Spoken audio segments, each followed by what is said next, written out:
All right, let's get started. Corey Burt here, upper cervical specialist, and I'm making this video for dentists, for orthodontists, and even other upper cervical specialists because the truth is that we all have complex cases. And for these cases, I think it's really important that we go the extra mile to make sure they are getting well and that they're getting the long-term success that they're looking for. And I've spoken to enough dentists about this, and from your perspective, your idea of long-term success is getting their bite and their teeth corrected as fast as possible, as smooth as possible, with little to no discomfort, and then again for as long as possible with that permanent retainer. And so, yes, we all have complex cases, even from the chiropractic side. And that's why I'm making this video. The purpose is to really help everybody with complex cases by identifying the key factor in what's making your cases complex. And so that's what I'm going to cover. We'll talk about what's causing that complexity, and I'm going to teach you how to screen for it. And the best part is you can literally screen for this in 1 minute. It's so fast, it's so easy. So I'm going to open your minds to at least that. Most of you are already looking in this area. So I'm really excited about that. And like I said, I've worked with enough dentists to know that the benefits of screening for this factor and that it's really tenfold because your patients are going to progress faster with your treatment plan. They will experience less pain and discomfort in this region throughout the process. And then, of course, they'll be able to maintain their proper bite and teeth alignment for years into the future. And so that's what we're here. That's what we want to get for our patients. And that's why it's important to consider. So, what is this key element? And it's right here. It has to do with the alignment of the atlas vertebra C1, top bone in the neck. And so it's really important this one is in alignment because if it's not in alignment or crooked, crooked meaning tilted or twisted, then problems arise everywhere, neck, jaw, teeth, everywhere. And so that's why we want to focus on that. And people are asking, well, what does the atlas have to do with all of this? The teeth, the bite, why do dentists and orthodontists care? Well, the short version, plain and simple, is that a crooked atlas is going to lead to muscle spasms. And those muscles are going to spasm in lot of areas, right? The head, neck, jaw, and even the throat. And so the brain is going to perceive a crooked atlas as a threat to the brainstem. And so what it's going to do is tighten muscles. And there's tons of muscles in this area that are going to tighten as a protective mechanism.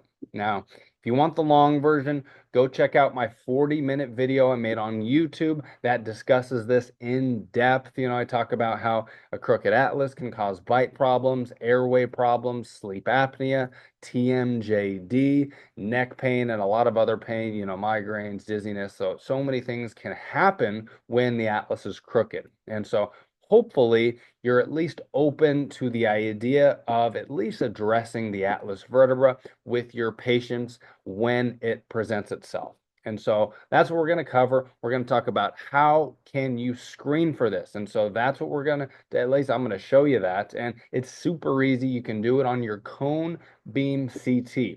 And most of you are already scanning your patients for their teeth and their jaw. And so you already have the most important piece of data there. And if you think about it, what sits right behind the teeth in a cone beam CT scan? Right here, it's the atlas vertebra. And so it's so nice, it's so easy. Let's go through it. Let me share my screen here. We're going to show you how to dive into this. Let's get rolling here. Oh, come on. Let's start with this case here. Let's go desktop there. Awesome. All right. So here we go. Most of you are already looking at the teeth here, right? So there's 4 quadrants here. If we take this crosshair, we're going over the teeth. There's the upper teeth. There's the lower teeth. And then there's the TMJ up in here. And so you can see there's a condyle here. And then there's a condyle over here, right? So you see all the different angles. So that This one's really asymmetrical. Most of you can probably pick on that in an instant. All right, so what's this video for? The atlas vertebra. So let's come on up here. Let's see if we can trace this up and over. There it is. There's the atlas. Everyone can see it. I'm kind of outlining it here. And what we want to do is start with this top left field of view. This is the top down view. You can see the twist of the atlas. And so here it is. I'm going to highlight it here with this green and blue crosshair. So again, you got the teeth, the jaw. Here's the atlas. It's a nice ring. And so there's the foramen on the left. That's actually the right side. But right where that crosshair is the center of that atlas foramen, right? So there's the hole right there. That's what we outline. Now, you can't see that on the right or on the left side because there's tilt. And so what we do is we can bring this crosshair down, and there's the other foramen. So notice how if we bring this over, we have to come down. So that's a twist. That's an atlas twist. That's not good. That's going to cause problems for the patient. And in this case, this is a left posterior twist, right anterior, left posterior. So you can only imagine that's vagus nerve being compromised, that's glossopharyngeal nerve being compromised, cranial nerve 11, accessory nerve, as well as the hypoglossal, number 12. So all those nerves are going to be compromised with that rotation. So that's why it's important to look at this. And then what you can do, that's the twist. Let's come down to the bottom quadrant here, bottom left. And we can see for the tilt here, right? So here's C1 right here in the middle. You can see the left transverse process. So let's mark the center of it. And then you can see way over here on the right, it's way lower. So if we bring this down just a bit here, that's where the other side is. I know I keep getting my rights and lefts mixed up, but look at that, the red line there. And then we bring it up, and there's the other one. Let's see if I can actually bring this forward just a little bit. Yeah, so this is more obvious right here, and then we have to drag it down. You scroll a little bit. Whoa, look at that. It's way down here. So you can see massive tilt up on the left, down on the right. So you can kind of put these together and really see what's going on at the atlas and axis. And sometimes it's a twist, sometimes it's a tilt, sometimes it's both. So that's why you really just got to screen for it. And yeah, you can take these screenshots. Let me look at one more just to give you an idea. So again, here we have the teeth. And there it is, right? You look at the upper teeth, the lower teeth, and TMJ, condyle. Come on over to the atlas. Let's see this one. Ooh, this one's a little bit less tilted at least because you can see both foramen. But there's a foramen on the right side. There's a foramen on the left side. We can scroll. Yep, there's the other one.